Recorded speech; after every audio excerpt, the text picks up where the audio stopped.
अमीर और गरीब की छठ पूजा। ललिता बहू तू जल्दी से झाड़ू पोंछ कर दे, इतने में मैं बर्तन कर लेती हूँ, पहले ही बहुत देर हो गई है। अगर नाश्ता बनाने में और देरी हुई तो मालकिन बड़ी डांट लगाएंगी। जी ठीक है मांझ। इसी के साथ दोनों गरीब सास बहू काम पर लग जाती हैं। तभी राजरानी रसोई में आकर कहती है, गोमती तू अभी तक 1 घंटे से बर्तन ही खींच रही है, तो नाश्ता कब बनाएगी? बस मालकिन बर्तन मांझ कर नाश्ता बनाऊंगी। एक काम में घंटा भर लगाकर काम चोरी करना, तो कोई तुम काम वाली से करे। खैर पराठे बनाने में तो अच्छा खासा टाइम लग जाएगा। एक काम कर तू ब्रेड ऑमलेट ही बना दे। मालकिन आज के दिन तो लहसुन प्याज भी नहीं खाना चाहिए। आपके घर में भी तो छठ पूजा होता है। आज छठ व्रत का नहा खा है।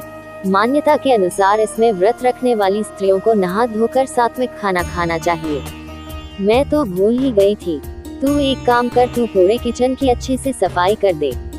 उसके बाद ही खाने में सादे छोले और पूरी बना देना। और सुन, ड्रॉर में घी रखा है, पूरी उसी में तलना और हलवा भी बना देना। राजरानी गरीब गोमती को खाना बनाने का ऑर्डर देकर चली जाती है। थोड़ी ही देर में गोमती ललिता खाना मेंस पर लगा, जहां राजरानी और उसकी अमीर बहू बड़ी ही ठाठ से कुर्सी पर बैठकर खाती हैं। तभी ससुर दशरथ कहते हैं, क्या बात है भाई, सुबह सुबह नाश्ते में छोले पूरी हलवा। अजी आज छठ पूजा का नहा खा है ना, इसीलिए सुनो जी, आज दफ्तर जाने से पहले पैसे दे देना, कल के खरना की भी तो खरीदारी करनी है। अरे पैसे क्या देने हैं भाग्यवान, ये लो तिजोरी की चाबी, छठ पूजा के लिए जितने भी पैसे की जरूरत लगे निकाल लेना।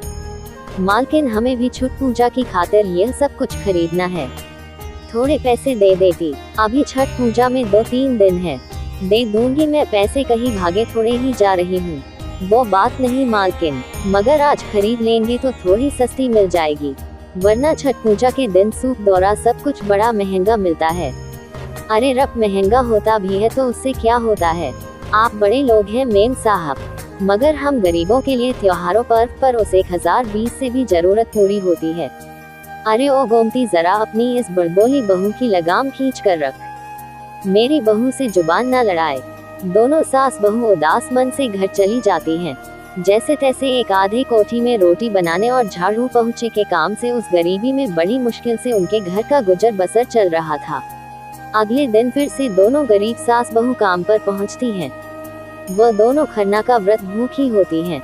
उपासना बहू, छठ व्रत का सारा सामान लिख लिया ना, कुछ छूट तो नहीं रहा? नहीं सासू माँ, सब हो गया, ये लिस्ट ले जाकर ससुर जी को दिया, वह बाजार से खरीद कर ले आएंगे। अब व्रत में हम सास बहू कहाँ भटकती फिरे। जी सासू माँ नमस्ते। मालकिन, गोमती कितनी देर हो गई है, अब आए है, तुझे पता है ना छठ पूजा का घर है, कितना पड़ा है वो। मालकिन आज बस झाड़ू पोंछ और बर्तन ही तो करने हैं ना, क्यों, खाना कौन बनाएगा? मालकिन, खरना व्रत का खाना बहू बनाती है। अच्छा जी, क्या मतलब है तुम्हारा? ललिता, मैं व्रत रख कर भी खाना बनाऊं? तो तुम दोनों काम वाली को फ्री फंड का पैसा देने के लिए थोड़ी ही रखा है। किचन में जाओ और खरना के लिए खीर पूरी बनाओ। जी मालकिन। खरना का खीर पूरी बनाकर वह मेज पर परोस कर घर चली जाती है।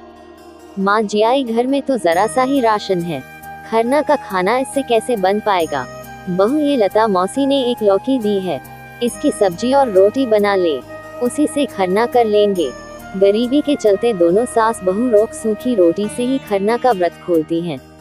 छठ पूजा की खरीदारी के लिए बड़ी कंजूसी के साथ राजरानी गोमती को 0-0 देती है, जिससे कि वह दोनों सास बहू थोड़ा बहुत फल और पकवान ही बना पाती हैं। मालकिन, छठ पूजा के लिए हमें आज और कल की छुट्टी चाहिए। क्या कहा छुट्टी? तुम दोनों गरीब सास बहू को छुट्टी चाहिए, वो भी आज छठ पूजा के दिन? अरे तो हमारे घर में पकवान कौन बनाएगा?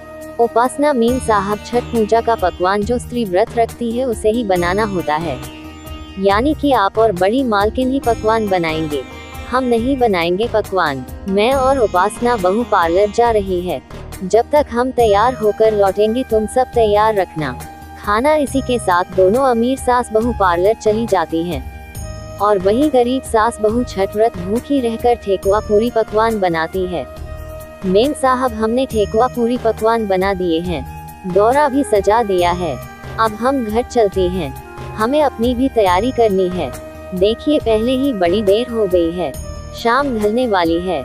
हाँ तो जाओ, हमें कौन सा रोका है। तुम्हें घर लौटकर ललिता और गोमती छठ पूजा की प्रसाद की टोकरी सजाती है। माँ जी मैंने प्रसाद की टोकरी सजा दी है, ये लीजिए आपके छठ पूजा की पीले रंग की साड़ी, जल्दी से इसे पहन लीजिए। हाँ बहू बस 2 मिनट। हे छठ मैया हम गरीब सास बहू पर दया करना, कहीं छठ पूजा का सूरज हमारे अर्घ देने से पहले ही डूब ना जाए, वरना हमारा इतने दिनों का छठ व्रत निष्फल हो जाएगा। फिर भूख प्यासी व्रत रखे दोनों सास बहू छठ मैया के लिए मन में आस्था भरे अपने सर पर टोकरी रखकर पैदल छठ घाट जाती हैं। इतनी दूर तक नंगे पांव पैदल चल चल कर बेचारी गरीब सास बहू के पैरों में छाले भी पड़ जाते हैं। वहीं अमीर सास बहू बड़ी ही ठाठ से गाड़ी में बैठकर घाट पहुंचती हैं, जहां अमीर सास बहू अपनी चांदी के सूप को घाट पर दिखा दिखाकर पानी में खड़ी होती हैं। उन्हीं के ठीक बगल में गरीब सास बहू भी पानी में सूप लिए खड़ी होकर सूर्यदेव को अर्घ देती हैं। सासू माँ हम दोनों सास बहू की महंगी साड़ी और हमारा मेकअप बाकी औरतों के मुकाबले सबसे अलग लग रहा है।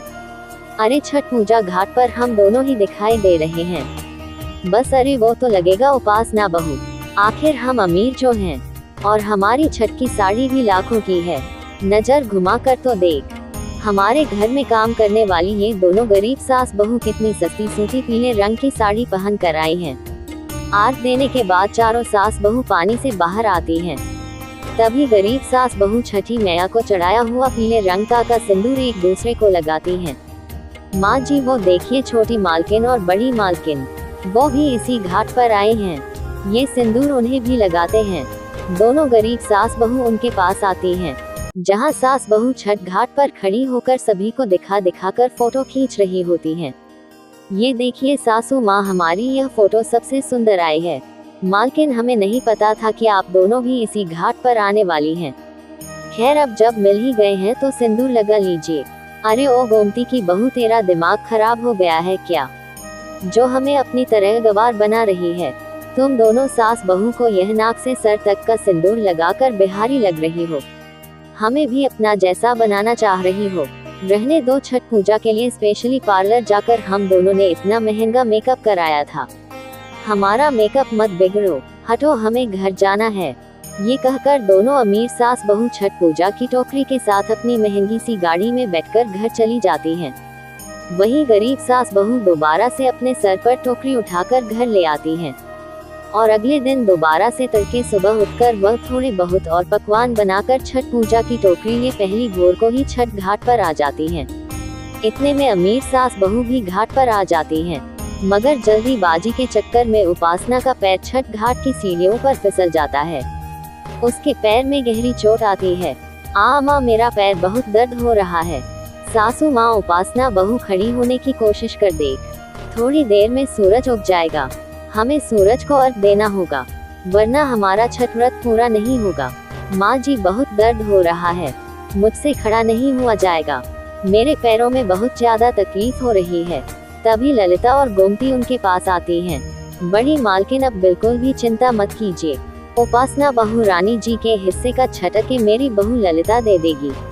आए मलकिन गोमती और राज रानी उपासना को सीढ़ियों के किनारे बिठा देती हैं, और ललिता अपने आंचल में अपने साथ साथ उपासना के हिस्से का भी छठ अर्घ देती है। इसके बाद दोनों अमीर सास बहू को अपनी गलती का एहसास हो जाता है। ललिता बहू गोमती हमें माफ कर दो, हमने तुम्हारे साथ बहुत ही गलत किया। अपनी छठ पूजा के आगे हमने तुम्हें गरीब सास बहू के घर के छठ की पूजा का जरा भी ध्यान नहीं रहा, इसीलिए छठी मैया हमसे नाराज थी और हमारा छठ पूजा निष्फल हो गया। ललिता गोमती उन्हें माफ कर देती हैं, जिसके बाद राजरानी और उपासना के लिए वो एक परिवार के जैसे ही हो जाते हैं। और ऐसे ही अगले साल से दोनों अमीर गरीब सास बहू अच्छे से छठ मैया की पूजा करते हैं, पूरे रीति रिवाज के साथ नियम को भी निभाते हैं।